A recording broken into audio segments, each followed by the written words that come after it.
Pakistan army जो जो है वो फ्रंट में नज़र आ रही है। शुरू से अभी तक सबसे ज़्यादा गोल्ड भी उन्होंने जीते हैं। तो सिंध की क्या पोजीशन आपको नज़र आ रही है और ओवरऑल ये नेशनल गेम्स किस की तरफ झुक रहे हैं, यानी कौन जीत रहा है? हाँ, देखिए बिल्कुल सही कहा आपने। पाकिस्तान आर्मी जो है वो हमेशा से ही जो है वो चैंपियन रही है और जब से हम देखते आ रहे हैं। हाँ। उसके अलावा अगर उनको कोई कंपटीशन देता है वो पाकिस्तान वापडा है। और जो है उसके अलावा एचईसी के कुछ एथलीट्स जो है वो अच्छे नज़र आए इस दफ़ा कि हम्म। उनकी भरपूर तैयारी नज़र आई।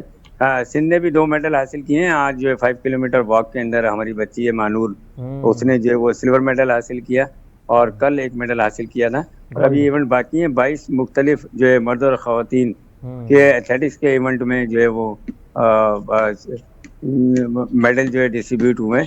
और इसके अलावा नेटबॉल जो है वो सिंध की वुमेन, हम्म। उन्होंने गोल्ड मेडल हासिल किया है नेटबॉल के अंदर। हम्म। तो अच्छी खबरें आ रही हैं सिंध के लिए भी। असल में इशू पता है क्या होता है? इशू ये है कि जो हमारे जो बच्चे होते हैं वो ज़्यादातर वो होते हैं जो टैलेंटेड होते हैं, जो बिगनर्स होते हैं और अपनी लाइफ स्टार्ट कर रहे होते हैं। हम्म। अब वो जब अच्छे हो जाते हैं तो फिर उनको डिपार्टमेंट हायर कर लेते हैं। अच्छा। उनको जो वो मंथली सैलरी पर, कई हमारे ऐसे एथलीट हैं जो प्रीवियस टाइम में उन्होंने मेडल हासिल किए थे।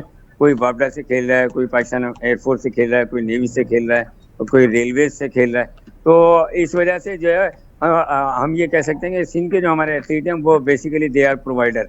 मतलब हम जो है वो हम्म। टैलेंट प्रोवाइड करते हैं, उससे फिर जो वो आगे जाके डिपार्टमेंट्स वगैरह के लिए बच्चे खेलते हैं। क्योंकि हम्म। देखें कोई हमें मंथली स्टेपन तो सिंध की तरफ से मिलता नहीं है सही या बात है। कोई इस किस्म की फैसिलिटीज वगैरह मिले जिससे कि बच्चे जो है वो सिंध की तरफ से खेलने के लिए जो है वो हम्म। तैयार रहें।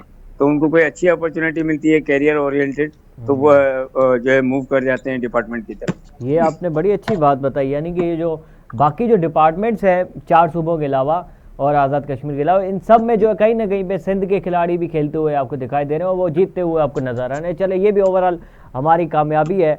और आप बिल्कुल ठीक कह रहे हैं कि उस तरीके से शायद सिंध का स्पोर्ट डिपार्टमेंट उनको पूरे साल की वो स्टाइपेंड नहीं दे सकता, तो उन्होंने कोई ना कोई डिपार्टमेंट ज्वाइन कर लिया है।